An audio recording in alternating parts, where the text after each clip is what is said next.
50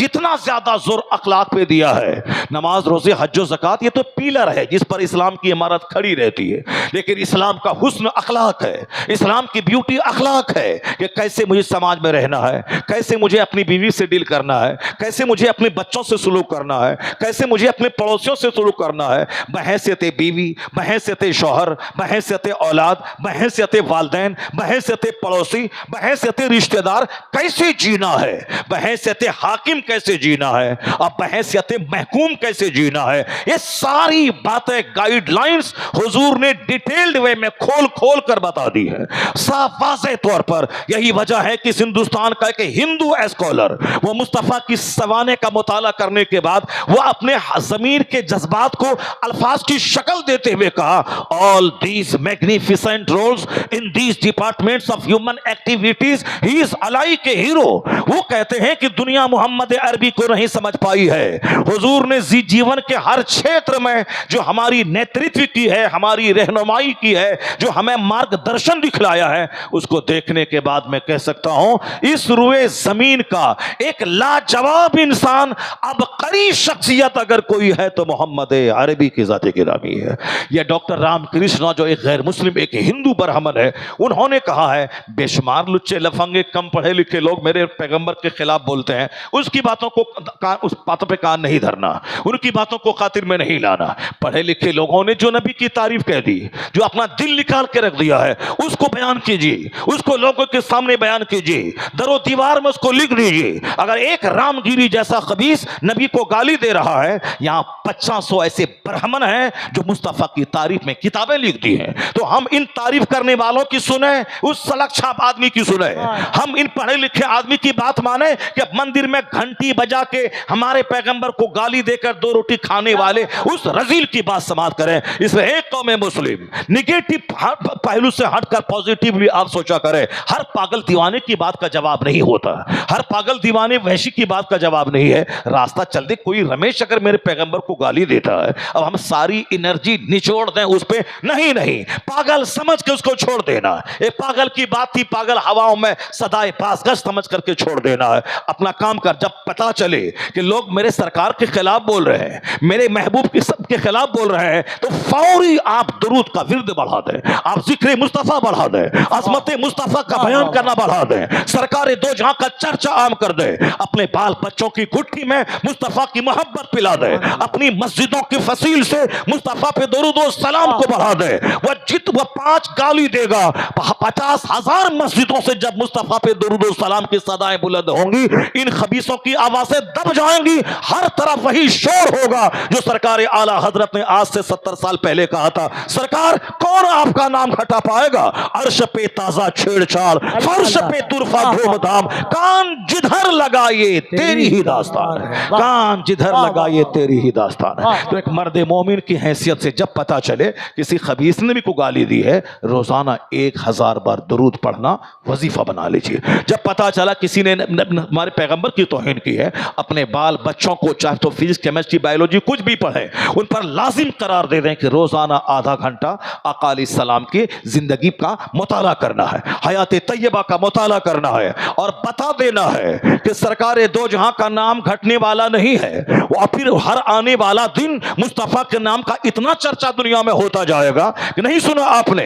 ایک خبیث مردود نے کہا تھا آقا علیہ السلام کے بیٹے کا انتقال ہو گیا، تو کچھ کفار و مشرکین نے کیا کہنا شروع کیا، اب ان کی آخری اولاد ان کا بیٹا انتقال کر گیا، اب ان کا نام لینے والا کوئی نہیں رہ جائے گا۔ کیا کہا انہوں نے؟ ان کا نام لینے والا کوئی نہیں رہ جائے گا۔ جب تک یہ محمد عربی ہیں تب تک 2 4 10 50 ماننے والوں کی بھیڑ جمع ہے، لیکن اب چونکہ ہر باپ کے مشن کو لے کے آگے اولاد بڑھتی ہے، ان کے پاس بیٹا ہی نہیں رہا، تو اب ان کے مشن کو لے کے آگے کون بڑھے گا؟ کون ان کے مشن کو لے کے آگے بڑھے گا؟ کہا کہ یہ محمد عربی ابتر ہو گئے، یعنی ان کی نسل کٹ گئی، ان کا بیٹا مر گیا، اب کوئی ان کا چرچا کرنے والا نہیں رہے گا۔ کیا کہا؟ یہ ابتر ہو گئے، ان کی نسل کٹ گئی، ان کا بیٹا تھا جو بیٹا اپنے باپ کے مشن کو لے کے آگے بڑھتا، بیٹا ہی نہیں رہا، تو اب ان کا نام لینے والا کوئی نہیں رہ جائے گا۔ سرکار دو جہاں علیہ السلام کے کان تک جب یہ بات پہنچی تو آقا علیہ السلام مایوس ہو گئے، اور حضور کا یہی اب تر امتیاز یہی رہا، سرکار کی عادت حسنہ یہی رہی کہ جو بھی حضور کو گالی دیتا حضور اپنی طرف سے کوئی صفائی پیش نہیں کرتے تھے۔ سرکار دو جہاں کی جو بھی توہین کرتا تو آقا خود نہیں کہتے تھے، ہاں اللہ کی توہین اگر کوئی کرتا تھا تو سرکار دو جہاں کا تیور غضبناک ہو جاتا تھا، وہ اس کی بات کا جواب دیتے تھے۔ لیکن بس یہی بات یہاں بھی ہے، اللہ کی ذات پہ حملہ کوئی کرتا سرکار دو جہاں کا حملہ خطرناک ہو جاتا، آپ کے بیان کا تیور غضبناک ہو جاتا۔ لیکن جب حضور کی شان میں کوئی گستاخی کرتا تھا تو پھر فرمان الہی کا تیور غضبناک ہو جاتا تھا۔ اللہ رب العزت کی آیتیں نازل ہوتی تھی اپنے محبوب کے ڈیفینس میں، محبوب کے دفاع میں، محبوب کی شان اور عظمت بیان کرنے کے لیے۔ کیا کہا کافروں نے، جبکہ حضور کا اخلاق اتنا بلند تھا، سرکار نے نبوت کا اعلان تو 40 سال کی عمر میں کیا ہے، لیکن 40 سال کے پہلے جو 40 سال کی ایک لمبی زندگی گزری ہے، وہ لمبی زندگی ایسی گزری ہے کہ حضور کا بچپن ایسا لاجواب تھا کہ سرکار عام طور پر عام بچوں کی طرح کبھی کھیل تماشے میں اپنے دل نہیں لگایا۔ بچپن بالکل عمدہ تھا، بچپن بالکل ادب سے بالکل مملو تھا۔ فرماتے ہیں کہ حضور نے کہ 2 بار میرے دل میں کھیل کی خواہش پیدا ہوئی، اور ہمارے بچپن کے ساتھیوں نے کہا کہ چلو ایک بازار میں کہانی کی ایک محفل سجی ہے، ذرا جا کے دیکھ لیں۔ آقا فرماتے ہیں کہ میں چلا، راستے میں ایک جگہ اتنی گہری نیند مجھ کو آ گئی کہ میں سو گیا، اور جب میں سو گیا اس وقت جگا جب سورج کی دھوپ میرے جسم پہ پڑنے لگی، گرمی محسوس ہوئی، تب میں اٹھا۔ کیا مطلب؟ حضور اپنے بچپن کے ساتھیوں کے کہنے کے مطابق بچپن میں آپ کی عمر 5 سال 6 سال 7 سال ہے، اس وقت میں آپ ایک بار گئے، مگر اللہ رب العزت نے گوارا نہیں کیا کہ میرا محبوب یہ دنیاوی محفلوں میں شریک ہو، جو 40 سال کی عمر کے بعد نبوت کا اعلان کرنے والے ہیں، ان کا بچپن بھی کسی طرح کھیل تماشے سے بھرا ہو، اللہ کو گوارا نہیں ہوا، اسی لیے زبردست نیند مسلط کر دی، راستے ہی میں سو گئے۔ جب دھوپ نکلی، جب بدن کو گرمی لگی، اٹھے، پھر آپ چلے گئے۔ پھر ایک بار اور ایسا ہوا، اس بار بھی ایسا، اتنی زبردست نیند آئی کہ آپ سو گئے۔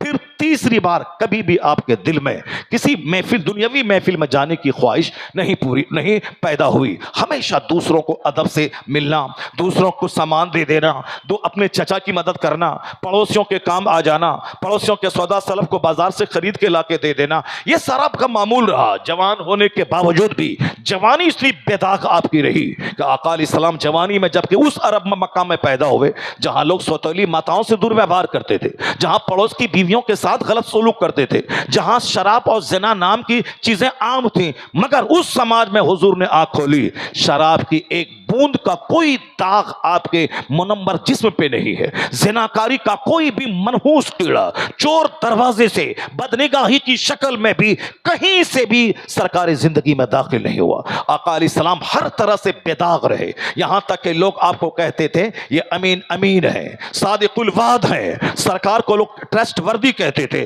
حضور کا بچپن، حضور کی جوانی بالکل بے داغ تھی۔ سرکار بازار جاتے تھے، اگر پڑوس کا کوئی آدمی باہر چلا گیا، ان کی بکری کا دودھنے والا کوئی نہیں ہے، آقا علیہ السلام ان کی بکریاں دودھ دیتے تھے۔ اگر کوئی باہر چلا گیا، ان کے گھر کا سودا سلف لانے والا کوئی نہیں ہے، تو آقا بازار جانے سے پہلے اپنے پڑوس میں لوگوں سے کہتے تھے کسی کو کوئی حاجت تو نہیں ہے، سرکار جاتے بازار سے ان کی سبزیاں لا کے دیتے۔ اس طرح سے حضور کا بچپن، حضور کی جوانی سب بالکل میچ لیس، انکمپیریبل، یہاں تک کہ سرکار دو جہاں علیہ السلام نے نبوت کا جب اعلان فرمایا، اس کے بعد بھی آپ نے حسن سلوک نہیں چھوڑا۔ لوگ گالیاں دے رہے ہیں، آپ اس کا جواب نہیں دے رہے ہیں، لوگ طرح طرح کی باتیں کر رہے ہیں، آپ جواب نہیں دے رہے۔ کبھی پنچایتی نہیں کی حضور نے کہ تم میری راہ میں کانٹے کیوں بچھاتے ہو، تم میری گردن میں چادر کیوں ڈالتے ہو، تم ہماری پیٹھ پر اونٹ کی اجڑی کیوں ڈال رہے ہو، تم ہمیں لہو لہان کیوں کر رہے ہو۔ کبھی حضور نے، چونکہ حضور کا پیدائشی وطن مکہ تھا، آپ کے خاندان کے لوگ وہاں موجود تھے، آپ خاندان قریش میں آپ کا خاندان سب سے لاجواب، آپ کے ماں باپ کی چھوی سب سے لاجواب، اللہ نے ہر اعتبار سے لاجواب محبوب کو بنایا۔ پوری دنیا میں سب سے لاجواب خطہ عرب کا ہے، اللہ نے محبوب کے لیے عرب کو چنا۔ عرب میں سب سے زیادہ لاجواب خطہ وہ ام القری مکے کا ہے، اللہ نے اپنے محبوب کے مکہ کو چنا۔ پورے مکے میں جتنے قبیلے آباد ہیں، سب میں لاجواب قبیلہ قریش ہے۔ حضور نے، اللہ نے اپنے محبوب کے لیے خاندان قریش کو چنا۔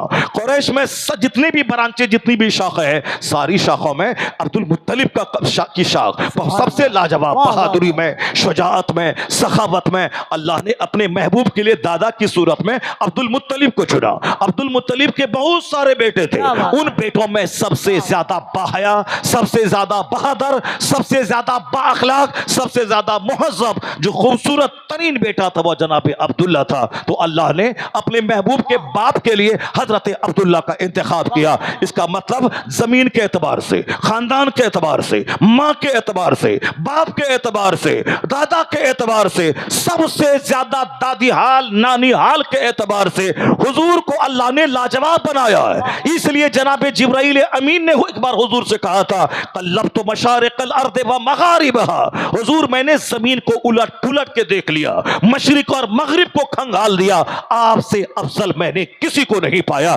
اسی حدیث جبرائیل امین کے قول کو اعلی حضرت کوٹ کرتے ہوئے کبھی کہا تھا, یہی بولے سدرا والے چمنے جہاں کے تھالے, سبھی میں نے چھان ڈالے پر تیرے پائے کا نہ پایا, تجھے یک نہ یک بنایا, تجھے حمد ہے خدایا.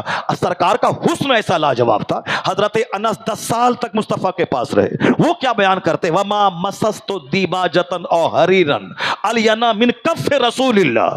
ہم لوگوں نے مصطفیٰ کو نہیں دیکھا ہے, ہم لوگوں نے حدیث میں مصطفیٰ کا حلیہ پڑھا ہے, سرکار دو جہاں کے چہرے اقدس کو میں نے پڑھا ہے. لیکن جس نے حضور کو دیکھا ہے ان کا اسٹیٹمنٹ دیکھیں. جناب انس 10 سال تک سرکار دو جہاں کو دیکھا. اب 10 سال تک رہتے رہتے جو سرکار دو جہاں کا چہرہ دیکھا, آپ کی ہتھیلی مبارک کو چھوا, آپ کو دیکھا, وہ کیا کہتے ہیں, حضور کا چہرہ اتنا, حضور کی ہتھیلی اتنی نرم تھی, میں نے کوئی ریشم کوئی دیباج حضور کی ہتھیلی سے زیادہ نرم نہیں پایا. وہ جناب انس کہتے ہیں میں نے کوئی مشک کوئی کستوری مصطفیٰ سے زیادہ خوشبودار میں نے نہیں پایا. اور جناب انس کہتے ہیں میں 10 سال حضور کی خدمت میں رہا, مگر میرے سرکار نے 10 سال کے لمبے پیریڈ میں لفظ اف تک مجھ کو نبی نہیں کہا. جبکہ ایک غلام کو ہم لوگ ایک دن میں 50 بار گالی دیتے ہیں, 50 بار ماں کی ڈیکی کرتے ہیں, تمہارا باپ ایسا, تمہاری ماں ایسی, تمہارا خاندان ایسا. جو ہمارا نوکر ہے جس کو ہم تنخواہ دیتے ہیں تو اس کو ہم 50 بار گالیاں دے کے توڑ دیتے ہیں اس کو, یہ ہمارا اخلاق ہے. مگر جناب انس کیا کہتے ہیں, میں 10 سال تک مصطفیٰ کی خدمت میں رہا. اور اسی چیپٹر کو دیکھ کر امریکہ یورپ کے دانشور دم بخود رہتے ہیں کہ یہ کیسا انسان ہے کہ ایک دن میں آدمی 50 گالی اپنے نوکر کو دیتا ہے, لیکن یہ 10 سال کا ایک طویل عرصہ گزر گیا اور ایک بار بھی لفظ اف تک نہیں کہا. ہاؤ لفٹینس is the morality of the holy prophet. وہ کہتے ہیں انس lived in the holy service of the prophet for 10 years but he did not tell even word of. انس 10 سال اسلام کے پیغمبر کی خدمت میں رہے مگر لفظ اف تک مصطفیٰ کو نہیں کہا. ایک طرف حسن لاجواب, ایک طرف اخلاق لاجواب, ایک طرف آپ کا جسم لطیف لاجواب, ایک طرف خاندان لاجواب. اس لاجواب پیغمبر نے جب نبوت کا اعلان فرمایا ہے, جن کے ساتھ مصطفیٰ کا حسن سلوک برسوں سے رہا, تجارت کر کے مال کمانا, لوگوں کو قرض دینا, بیماروں کا علاج کروانا, سماج کے جو لوگ کام کرنے کے قابل نہیں ہیں ان کو پیسہ دے کے کام کے قابل بنانا, یہاں تک کہ ہر آنے والے مہمان کی عزت کرنا, اس پڑوسی کو قرضہ دینا. پریکٹیکل میں جو آپ نے کہا کہ پڑوسی کا پڑوسی پر حق یہ ہے اس کو گالی نہ دے, وہ قرض مانگے تو قرض اس کو دے. تو اب حضور نے پریکٹیکل میں ساری چیزیں کر کے دکھا دی. جس نے اتنا بڑا اخلاق کا مظاہرہ کیا, ان کے بیٹے کا انتقال ہوا, مگر کچھ خبیثوں نے کیا کہا, ان کی نسل کٹ گئی, اب ان کا نام لینے والا کوئی نہیں رہے گا دنیا میں.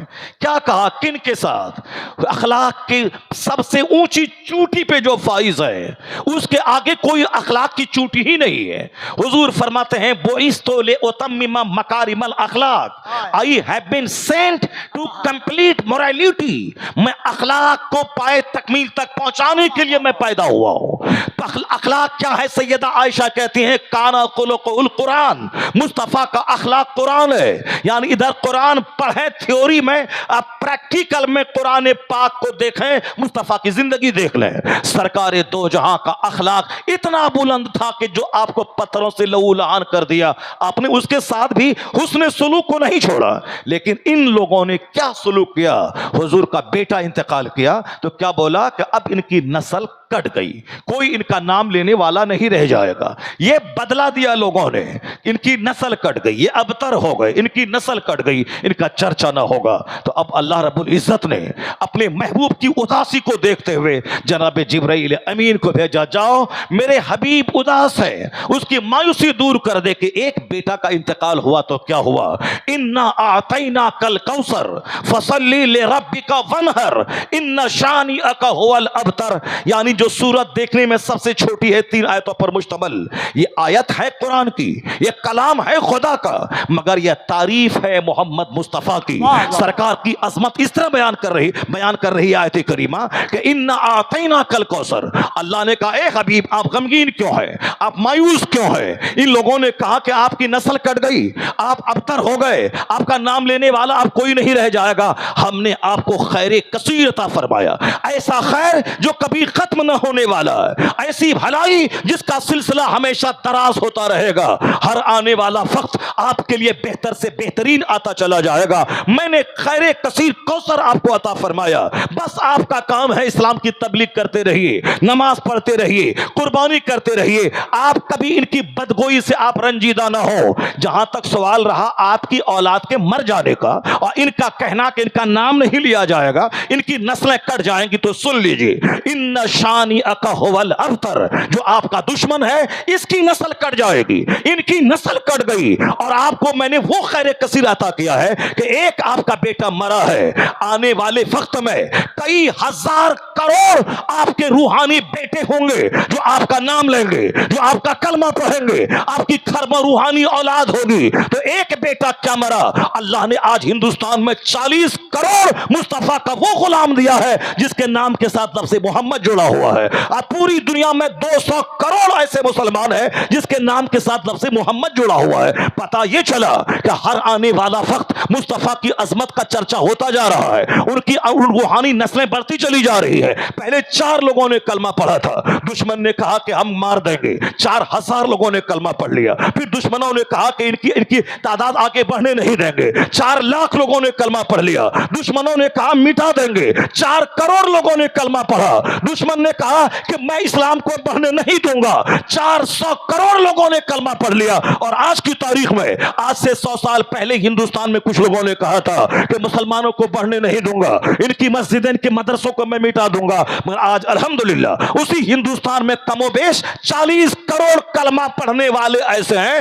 جس کے نام کے ساتھ لفظ محمد جڑا ہے، محمد احمد، محمد ثمر، محمد قمر، محمد توصیف۔ یہ کون ہے؟ یہ محمد عربی کی روحانی اولاد، یہ محمد عربی کے کلمہ پڑھنے والے ان کے غلام ہے۔ تو ایک کو بیٹا مرا تھا تو کافروں نے مذاق اڑایا، آپ کی نسل کٹ گئی، تو اللہ نے ایک طرف تو آپ کی بیٹی فاطمہ الزہرا سے لاکھوں کروڑوں سادات کا سلسلہ جاری فرما دیا کہ یہ آپ کی خونی اولاد ہے جو قیامت تک جاری رہے گی، اور دوسری طرف ایک روحانی مانوی اولاد ہے، ایک روحانی اولاد آپ کا کلمہ پڑھنے والا نبی اپنی امت کے باپ کے مقابل ہوتے ہیں، اولاد ان کے کلمہ پڑھنے والی امت ان کی اولاد کے درجے میں ہوتی ہے، تو نبی محترم کے قیامت تک خربوں اولاد، روحانی اولاد کلمہ پڑھنے والے غلاموں کی شکل میں۔ تو اب آپ دیکھ سکتے ہیں کہ جس نے کہا تھا کہ آپ کی نسل کٹ گئی، آج ابو جہل کی کوئی اولاد نہیں ہے، عتبہ کی نسل کا ایک بچہ نہیں ہے، شیبہ کی نسل کا ایک بچہ نہیں ہے، ابو لہب کی نسل کا ایک بچہ نہیں ہے،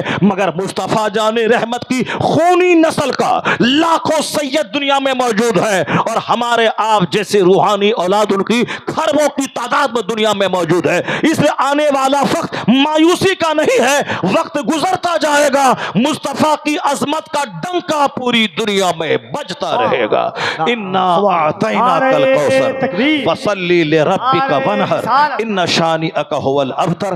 سرکار دو جہاں کا چرچا قرآن شریف کی آیتوں میں آپ محسوس کر سکتے ہیں، کس طرح اللہ نے اپنے محبوب کو ڈھارس بندھائی، کس قدر اپنے محبوب کو تسلی دی، کس قدر اپنے محبوب کی اداسی دور کی۔ اسے سورہ کوثر جب بھی آپ پڑھیں تو لگے کہ آیت ہے کلام ہے قرآن کی، مگر یہ نعت ہے مصطفیٰ کی، یہ وصف ہے مصطفیٰ کی. آپ پوری صورت مصطفیٰ کی تائید و تصدیق اور آقا علیہ السلام کی عظمت کا خطبہ پڑھ رہی ہے. آپ کو معلوم ہے ایک بار سرکار دو جہاں کو اسی طرح ایک سر پھرا ایک پاگل، یہ تاریخ پرانی رہی ہے. کچھ لوگ ہیں جو سرکار پہ جان چھڑکتے تھے، جان ہتھیلی پہ لے کے میدان جنگ میں گردنیں کٹانا چاہتے تھے، حضور کے بغیر ایک لمحہ جینا نہیں چاہتے تھے، ہر وقت سرکار کا نظارہ کرتے رہے. حضور کہتے تھے چلو، اور رحیل کی صدا بلند ہوتی تھی، یہ لوگ اپنے بال بچوں کو تیاگ کر میدان جنگ میں نکل جاتے تھے. یہ وہی عرب کے لوگ تھے جو الہڑ تھے، جو گمار تھے، مگر حضور نے وہ اخلاق کا پاٹ ایسا پڑھایا سب مصطفیٰ کے دیوانے ہو گئے. پورا عرب اندر سے باہر سے بدل گیا. تو سرکار دو جہاں علیہ السلام کی ایک طرف تعریف کرنے والی ایک زبردست ٹیم موجود ہے، وہیں ایک خبیث تھا جو سرکار دو جہاں کو ایک بار مجنو کہہ دیا تھا. سرکار دو جہاں کو کل بھی مجنو کہا تھا، اور آج بھی کوئی خبیث سرکار دو جہاں کو گاہے بگاہے آقا علیہ السلام کی شان گھٹاتا ہوا کوئی خبیث نظر آ رہا ہے، اسے دل برداشتہ ہونے کی کوئی ضرورت نہیں ہے. پورا قرآن مصطفیٰ کی تعریف میں بھرا ہوا ہے. اعلیٰ حضرت کہتے ہیں اے رضا خود صاحب قرآن ہے مداح حضور، پھر تجھ سے کب ممکن ہے مدحت رسول اللہ کی. خبیث ولید ابن مغیرہ نے حضور کو مجنو کہا. سرکار دو جہاں نے نہیں کہا کہ اے مردود میں مجنو نہیں ہوں، تم نے ایسا کیوں کہا؟ نہیں، حضور نے کبھی اپنے تعلق سے کبھی پنچایتی ہی نہیں کی. آپ کی راہوں میں کانٹے بچھائے گئے، کوئی پنچایتی نہیں. آپ کے سروں پہ دھول ڈالی گئی، مگر کوئی پنچایتی نہیں. ہم لوگوں کو بھی سرکار دو جہاں کے اخلاق کی ایک خیرات ایک دھول کی شکل میں لینی چاہیے کہ اپنے اوپر حملہ ہو اس کا بہت زبردست نوٹس نہیں لینا ہے. اپنے اوپر حملہ ہو کوئی نوٹس نہیں لینا ہے. پڑوسی کوئی کشٹ پہنچائے صبر کرنا ہے. صاحب سامنے والے رشتہ دار سے کوئی تکلیف پہنچے صبر کرنا ہے. یہ نہیں کہ تم نے سلام نہیں کیا تھا 50 بار میں سلام نہیں کروں گا. تم نے میرے بیمار ہونے کے بعد تم دیکھنے نہیں آئے، اب ہم تم کو دیکھنے نہیں جائیں گے. تم نے ہمارے گھر میں شادی کی تقریب میں تم نہیں آئے، اب تمہارے یہاں ہم نہیں جائیں گے. یہ ہم جیسے کمزوروں کی کہانی ہے. وہ ایک بار سلام نہیں کیا، ہم 50 بار سلام کا جواب نہیں دیتے ہیں. وہ ایک بار تحفہ نہیں بھیجا، اب 50 بار ہم اس کو تڑپاتے ہیں. نہیں، صلہ رحمی کا مطلب ہے وہ تکلیف پہنچائے آپ صبر کریں.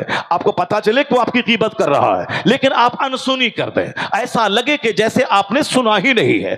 بے شمار مسئلے کا حل انسنی کر دینے میں ہے. ایسا نہیں کہ ٹوہ لگائیں دیوار میں کان لگا کے سنے وہ اپنے گھر میں کیا بول رہا ہے. نہیں، اگر آپ راستہ چلتے سن بھی لیا کہ فلاں اپنے گھر میں بال بچوں کے بیچ میں میرے خلاف کوئی چرچا کر رہا ہے، آپ اس طرح سے گزر جائیں جیسے لگے کہ آپ نے کچھ سنا ہی نہیں ہے. بالکل کان بند کر لیں، ورنہ کس سے آپ لڑیں گے. اخلاق کا تقاضا یہی ہے، لڑائی کے ختم کرنے کا تقاضا یہی ہے. رشتہ داریوں کو دوریوں کو گھٹانے کا اچھا طریقہ یہی ہے. آج لوگ گرہ باندھ کے رکھ رہے ہیں. 100 سال کی دشمنی، 50 سال کی دشمنی، دادا کی دشمنی پوتا نکال رہا ہے. یہ کام تو عرب کے جاہل کرتے تھے کہ 100 سال پہلے کسی کے پردادا سے کسی قبیلے سے دشمنی تھی تو اس کا پرپوتا اس دشمنی کا بدلہ لیتا تھا. نہیں، یہ ہمارے پردادا کا دشمن تھا، اب ہم اس کو جینے نہیں دیں گے. یہاں الٹریسی اگنورینس کا ماحول ہے، وہاں ایسا ہوتا ہے. لیکن آقا فرماتے ہیں اب اسلام آ گیا ہے. حضور کہتے ہیں سل من قطعک، جو تم سے جدائی اختیار کرے تم اس سے جڑنے کی کوشش کرو.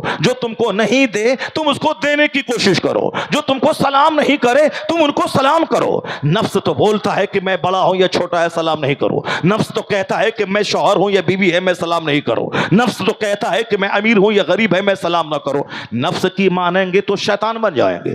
نفس تو کہتا ہے کہ میں شیخ الحدیث بخاری پڑھانے والا ہوں اور یہ منشی جی فارسی کی پہلی پڑھانے والا ہے، میں کیوں ان کو سلام کروں. نفس تو کہتا ہے کہ میں بڑا ہوں یہ چھوٹا ہے میں کیوں سلام کروں. تو پھر کیا ہوگا؟ کوئی سلام کسی کو نہیں کرے گا. سماج نفرت کرنے والے جانوروں سے بھر جائے گا. مگر حضور نے اس نفرتوں کی دیوار کو توڑنے کا ایک شاندار پیغام دیا. کیا پیغام دیا؟ حضور نے کہا میری اطاعت کرو، میری پیروی کرو. اللہ نے کیا کہا؟ میں اپنے حبیب کو تیرے لیے ماڈل بنا کے بھیجا ہوں. میں ماڈل کا کیا مطلب ہے؟ صرف یہ نہیں کہتے رہنا کہ یہ گلاب کی پنکھڑی ایسی ہے، ماڈل ایسا ہے، نمونہ ایسا ہے، پتی ایسی ہے، پھول ایسا ہے. صرف یہ کہہ کے مت رہنا، بلکہ یہ ماڈل یہ ہے کہ ان کی پیروی کرنا، جو یہ کہتے ہیں ان کی بات ماننا، تعریف بھی کرنا، توصیف بھی کرنا. مگر یہ ایک حصہ ہے، ایک زبردست حصہ ہے ان کی پیروی کرنا، ان کے بتائے ہوئے راستے پہ چلنا، ان کی باتوں کو ماننا. تو حضور نے کو اللہ نے کیا کہا؟ متا بنا کے بھیجا. جن کی اطاعت کی جائے وہ متا ہے، ان کی جن کی پیروی کی جائے. سرکار دو جہاں کے تعلق سے درجنوں آیتوں میں ہے پیروی کرو ان کی. وَمَن يُطِعِ الرَّسُولَ فَقَدْ أَطَاعَ اللَّهَ، جس نے اللہ کے رسول کی اطاعت کی اس نے اللہ کی اطاعت کی. کیا مطلب؟ جس نے اللہ کے رسول کی مانا اس نے اللہ کی مانا. اللہ کی رسول پاک کی ماننا کا مطلب اللہ کی بات ماننا. تو اللہ کے رسول کی بات ماننے کا مطلب یہی ہے. حضور کیا کہتے ہیں؟ آقا فرماتے ہیں سل من قطعک، جو تجھ سے جڑے کٹنا چاہے تم اس سے جڑنے کی کوشش کرو. تو آقا فرماتے ہیں، آقا ہمارے لیے ماڈل ہے. تو جب لگے دل میں کہ میں شیخ الحدیث ہوں یہ منشی جی ہے، لگے کہ میں امیر ہوں یہ غریب ہے، لگے کہ میں شوہر ہوں یہ بیوی ہے، میں بڑا ہوں یہ چھوٹا ہے، کیسے سلام کروں؟ نفس کی مانیں گے تو پھر آپ مغرور ہو جائیں گے. لیکن جہاں مصطفیٰ کو سامنے لے آئے کہ میرے پیغمبر اعظم اپنی بیوی کو سلام کرتے تھے، سرکار اپنے چھوٹوں کو سلام کرتے تھے، سرکار سلام میں اس قدر پہل کرتے تھے کہ دوسروں کو موقع نہیں ملتا تھا کہ وہ سلام کرے. تو نفس کی مانیں گے تو دوریاں بڑھیں گی، مصطفیٰ کی مانیں گے تو غرور چھٹے گا، خاکساری بڑھ جائے گی، محبتیں بڑھ جائیں گی، دوریاں گھٹ جائیں گی. اس لیے ہمیشہ مصطفیٰ کو سامنے رکھیں. شادی بیاہ، عقیقہ ختنہ، تیجا 40واں، سب ہر کام میں نبی محترم سامنے رہے. نفس نہیں رہے، شیطان نہیں رہے، دنیا نہیں رہے، رشتہ دار نہیں رہے، فلمی کلچر نہیں رہے، کرکٹ کا کلچر نہیں رہے، ہندوانہ رسم و رواج نہیں رہے. وہ اپنے بیٹے کا برتھ ڈے منایا ہے تو ہم بھی منائیں گے. نہیں، منہ سماج کو نہیں دیکھنا ہے، منہ نہیں دیکھنا ہے. وہ اپنے بچے کے برتھ ڈے پارٹی میں قوالی منایا ہے تو ہم بھی قوال کو بولا کہ قوالی کروائیں گے. وہ اپنے بچے کی پیدائش پہ کسی میراثی، کسی پمڑیا، کسی ہجڑی کی ڈانس کروایا ہے تو ہم بھی کروائیں گے. سماج کو دیکھیں گے رسوا ہو جائیں گے، سماج کو دیکھیں گے ذلیل ہو جائیں گے، فلم کلچر کو دیکھیں گے رسوا ہو جائیں گے. مصطفیٰ پہ نظر رہے اور اپنا سارا کام حضور کے فرمان کی روشنی میں ہو. جنت تو وہاں ملے گی، یہاں راحت قلب ملے گی، اطمینان قلب ملے گا، یہاں محبتیں ملیں گی، عداوتیں گھٹیں گی، یہاں فرحت بھری زندگی ملے گی. اگر اللہ نے چاہا مصطفیٰ کی غلامی کی وجہ سے حکومت ملے گی، سلطنت ملے گی، راحت ملے گی. وہ نہیں کامیاب ہوگا جو کسی بندر کے سامنے سر جھکاتا ہو، وہ کبھی کامیاب نہ ہوگا جو چھچندر کو خدا کہتا ہو، وہ کبھی کامیاب نہ ہوگا جو کبھی کیچڑ کو خدا کہتا ہو، وہ کبھی کامیاب نہ ہوگا جو کسی سانپ کو خدا کہتا ہو. اس لیے ایک قوم مسلم جو کچھ بھی آزمائشیں ہیں دنیا میں یہ ہماری بدعملی کی سزا ہے. آج میری مسجدیں ویران ہے، میری خانقاہ ویران ہے، میرے جلسے ویران ہے، میرے مدرسے ویران ہے. سب یہ ساری جگہیں آباد کرنے کی تھی، ہم نے ان کو ویران کر دیا. شراب کی بھٹی ویران کرنی تھی، ہم نے اس کو آباد کر دیا. فلم کا حال ویران کرنے کا تھا، ہم نے پیسہ دے کے 3 گھنٹہ اپنا ٹائم دے کر ہم نے اپنی آنکھوں کو زنا کے لذت سے ساتھ کام کیا ہے. ہم نے سنیما حال آباد کیا، شراب کی بھٹی ہم نے آباد کی، ناچ گانے کی محفلیں ہم نے آباد کی. تو آپ کیا چاہتے ہیں؟ جیے شیطان کی طرح اور پھر حکومت ہند مل جائے، حکومت امریکہ مل جائے، حکومت چائنا مل جائے، حکومت جاپان مل جائے، یعنی ہم جیے شیطان کی طرح اور جو دعا کرے رحمان قبول کر لے. ایسا نہیں ہوتا ہے کہ جائیں پورب اور کعبہ پہنچ جائے. یہاں قانون وہی ہے کہ تو مصطفیٰ کی غلامی کر، پھر بادشاہت تیرا انتظار کر رہی ہے، سلطنت تیرا انتظار کر رہی ہے، حکومت تیرا انتظار کر رہی ہے. اس تو جیو مصطفیٰ کے غلام کی طرح، تمہیں اللہ امامت دے گا، اللہ تمہیں خلافت دے دے گا، اللہ تمہیں جنت وہاں دے گا، دنیا کی قیادت کرنے کا موقع یہاں عطا فرمائے گا. شیطان کی طرح جی کے دعا کی قبولیت کی تمنا کرنا یہ عبث ہے. اور جیو اولیاء صالحین کی طرح، جیو گناہگار اس گناہوں سے بچ کر نیکوں کی طرح. ہاتھ نہیں بھی اٹھائے گا تو پھر تمہاری مدد کو آسمان سے فرشتے آئیں گے، تمہیں ذلت مشکل سے بچانے کے لیے نیک لوگوں کی روحیں آئیں گی. ڈاکٹر اقبال کی زبانی، خودی کو کر بلند اتنا کہ ہر تقدیر سے پہلے خدا بندے سے خود پوچھے بتا تیری رضا کیا ہے، بتاؤ تیری کیا خوشنودی ہے، تو کیا چاہتا ہے. تقدیر میں جو لکھا ہے تو لکھا ہے، تقدیر تو لکھنے والا اللہ ہے، تقدیر کو مٹانے والا بھی اللہ ہے. لیکن اپنے آپ کو تو اتنا بلند کر لے، اس قدر مصطفیٰ کی غلامی میں اپنے آپ کو ڈھال لے غلامی کے سانچے میں. ادھر دل میں خیال آئے، ادھر تیری خواہش پوری ہو جائے، ادھر ہاتھ بھی نہ اٹھنے پائے. جو تو چاہتا ہے اللہ وہ ساری نعمتیں تجھ کو عطا فرما دے. مت پوچھیں کہ اللہ کہاں ہے، بلکہ گریبان میں جھانک کے دیکھیں کہ آپ کہاں ہیں، آپ کہاں ہیں، آپ کہاں کھڑے ہیں، آپ کے گھر کا ماحول کہاں کھڑا ہے، آپ کا کلچر کہاں کھڑا ہے. حضور کا تو اللہ نے اتنا بلند مرتبہ عطا فرمایا ہے کہ یورپ کا ایک دانشور کیا کہتا ہے، if a man like him were to assume the dictatorship of the modern world, he must succeed in solving its problems. Doctor Bernard Shaw ایک کرسچن ہے، ہندوستان کا 1 لاکھ پڑھا لکھا آدمی جن کے پاسنگ کے برابر نہیں ہے.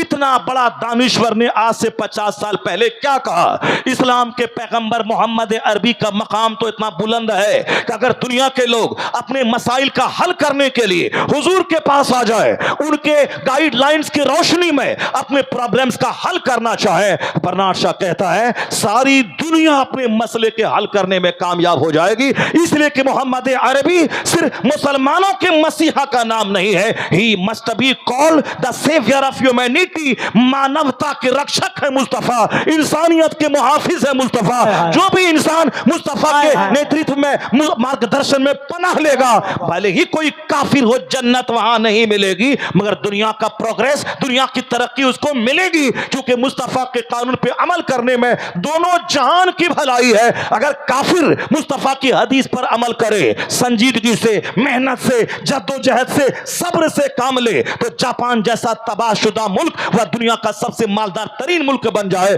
اگر نبی کا غلام جد و جہد, جہد مسلسل, اسٹرگل سے کام لے تو جنت تو وہاں ملے گی, ترقی یہاں ملے گی, مالی مدد یہاں ملے گی, کیونکہ جو دنیا کی ترقی کے تقاضوں کو فلفل کرے گا وہ بھکاری نہیں بنے گا, وہ محتاج نہیں رہے گا. جو ہاتھ پہ ہاتھ دھرے بیٹھے گا, منتظر رہے گا آسمان سے خزانہ اتر جائے, زمین سے کوئی خزانے کی ہانڈی نکل جائے, نہ کبھی ہانڈی نکلنے والی ہے نہ خزانہ اترنے والا ہے, یہ ساری زندگی بھکاری بن کے رہے گا, ایک ایک پیسے کو ترستا رہے گا. دنیا کی خوشحالی کے لیے بھی مصطفیٰ کے پیغام عمل کو اپنانا ہوگا. سرکار دو جہاں نے جو جہد مسلسل کا میسج دیا ہے, بیکاری سے بچنے کا, محنت کرنے کا, لگن شیلتا کا, جد و جہد کا, پنکچویلٹی کا, آنیسٹی کا, ایمانداری کا, اگر قوم مسلم اس پر عمل کرے تو جاپان پیچھے رہے گا, مصطفیٰ کا غلام سب سے آگے ہو جائے گا.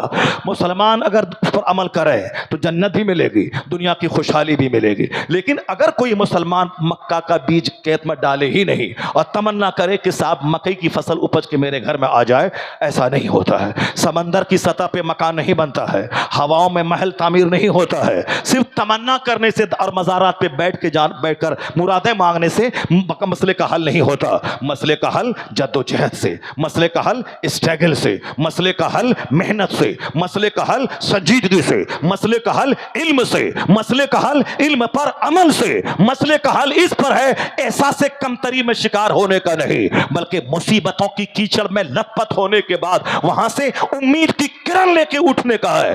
جاپان میں ایک شخص انگریز گیا, وہاں 10 سال تک جاپانی زبان سیکھنے کے بعد انہوں نے وہاں کی قوم سے تجربات حاصل کیے, ایک کتاب لکھی the story of Japan, Japan کی کہانی. اس میں ایک پیراگراف اس نے لکھا ہے, جس نے ہوائی جہاز دیا ہے, جس نے مائکروفون دیا ہے, جس نے کمپیوٹر دیا ہے, جس نے ٹرین دیا ہے, یعنی یہ سارے سامان 7 سمندر پار کے یہود اور نصارہ, یہ وہاں ان کی زمین سے ساری چیزیں آئی ہیں. ہوائی جہاز دینے والی زمین سے اٹھنے والا ایک شخص جاپان جا کے جاپانی قوم کا مشاہدہ کر رہا ہے. پھر ایک کتاب لکھتا ہے دا اسٹوری آف جاپان, اس میں لکھتا ہے یہ جاپانی قوم کو اسپرٹ کہاں سے ملی ترقی کرنے کی. آج ساری دنیا میں میڈ ان جاپان کا سامان ہے, made in China, made in Japan, یہ پورے ورلڈ میں سامان چھایا ہے. کہا کہ جاپانی کو اتنا حوصلہ کہاں سے ملا, اتنا کریج کہاں سے ملا, اتنی ہمت کہاں سے ملی. کہا کہ جاپانیوں نے مصیبتوں سے حوصلہ سیکھا ہے. 1923 میں ایک زبردست زلزلہ جاپان میں آیا تھا, شہر کا شہر اجڑ گیا, شہر کا شہر اجڑ گیا, بال بچے ختم ہو گئے, شہر ندی نالے میں تبدیل ہو گیا. لیکن جو لوگ بچ گئے تھے وہ لوگ ماتم کرنے کے لیے نہیں بچے رہے, جو لوگ بچ گئے تھے وہ لوگ سینہ کو بھی کرنے کے لیے نہیں کھڑے رہے کہ اب ہمارے بال بچے ختم ہو گئے, ہمارا شہر اجڑ گیا, اب ہم کیا کریں گے دنیا میں جی کر کے, چلو پھانسی کے پندے پہ لٹک جاتے ہیں. نہیں, آج جاپان امریکہ کی منڈیوں میں چھایا ہے, آج جاپان ہندوستان کے مارکیٹ میں چھایا ہے. اس کا مال سب سے زیادہ زبردست اور پھر سب سے زیادہ قیمتی بھی, سب سے زیادہ مضبوط بھی ہوتا ہے. میڈ ان جاپان, چاہے سونی کمپنی ہو یا کیا کمپنی کی کاریں ہو, بہت ساری کمپنیاں ایسی ہیں جو جاپان کے لگے ہوئے کوریا, جاپان سے سٹے ہوئے چائنا سے وہ سارا سامان بن. جاپان جو تباہ شدہ ملک, کیا کہا 1923 میں خطرناک زلزلہ آیا, کروڑوں لوگ موت کے منہ میں چلے گئے.